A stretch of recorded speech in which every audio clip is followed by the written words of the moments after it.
বলছে কপির ধ্বজ মানে, কপি মানে হনুমান। হ্যাঁ, তাহলে হনুমান চিহ্নিত পতাকা ছিল।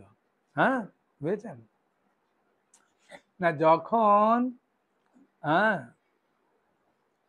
অর্জুনকে দেবতাদের কাছ থেকে অস্ত্র আনার জন্য পাঠালেন, তখন অর্জুন চলে গেছেন দেবলোকে। হ্যাঁ, সেখানে 4 ভাই আর দ্রৌপদী আছে।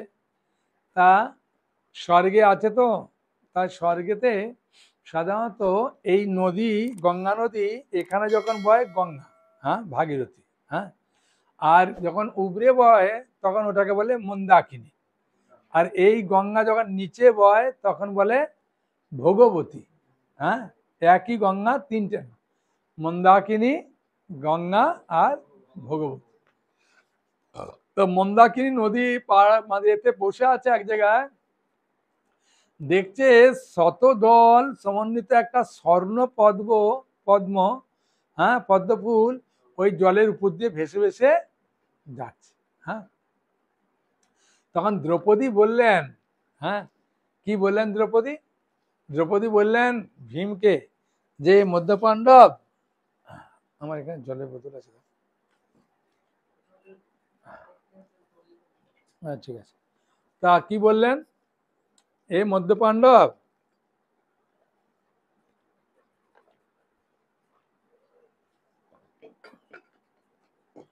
আপনি আমাকে স্বর্ণ ফুল এনে দেন, আমি মালা গেঁথে একে পড়াবো, যুধিষ্ঠিরকে পড়াবো। কিন্তু যখন ওই পদ্ম ফুলটা ভেসে যাচ্ছে তখন ভীম চিন্তা করলেন যে নিশ্চয়ই কোথাও অনেক পদ্ম ফুল ফুটে আছে, ওইখান থেকে একটা কোনো মতে ছিঁড়ে ভেসে ভেসে যাচ্ছে, নিশ্চয়ই পদ্ম ফুলের এখানে কোথাও এক ঝাঁক অনেক পদ্ম ফুল ফুটে আছে।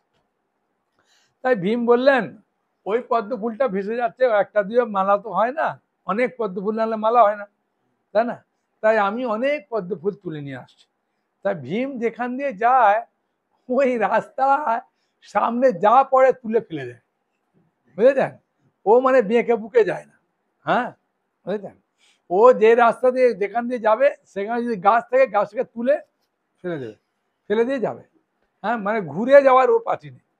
তা যেতে যেতে দেখছে যে হনুমান শুয়ে আছে, আর হনুমানের ল্যাজটা বড় হয়ে আছে, তখন ও তো সোজা যাবে, ঘুরে যাবে না। তা বলছে এ হনুমান ভাই, তুমি ল্যাজটা তোলো, আমার যাওয়ার রাস্তা। বলছে আমি খুব বৃদ্ধ হয়ে গেছি, ল্যাজটা আমি তুলে যেতে মানে ছড়াতে পারছি না, আপনি এক কাজ করুন, ল্যাজটাকে তুলে সরিয়ে যান, কেন তো সোজা রাস্তা যাবে। তা সরাতে গিয়ে দেখছে যে আরে কে রে, আমি ভীম, আমি ল্যাজটা তুলতে পারছি না, কে রে?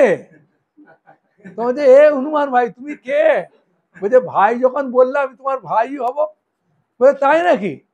বললে আমি পবন পুত্র। বলে আমিও তো পবন পুত্র। বলে তা তো ভাই।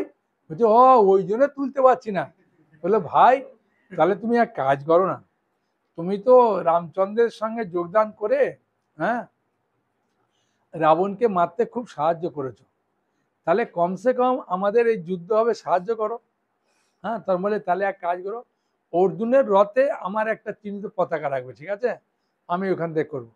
বললো আমাকে কিছু সাহায্য করো, আমি যে তুলে তোমার সঙ্গে ভাই পাতালাম, দুজনে ভাই। বলে তাহলে এক কাজ করো, তোমার এই আওয়াজে আমি থাকবো।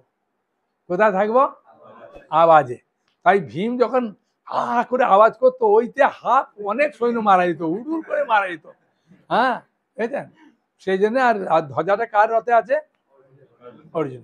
ওই জন্য বলছেন যে এই অর্জুনের রথে, হ্যাঁ, অর্জুন হনুমান চিহ্নিত পতাকা শোভিত রথে অধিষ্ঠিত হয়েছে, বুঝেছেন?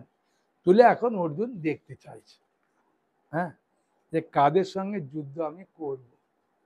হ্যাঁ,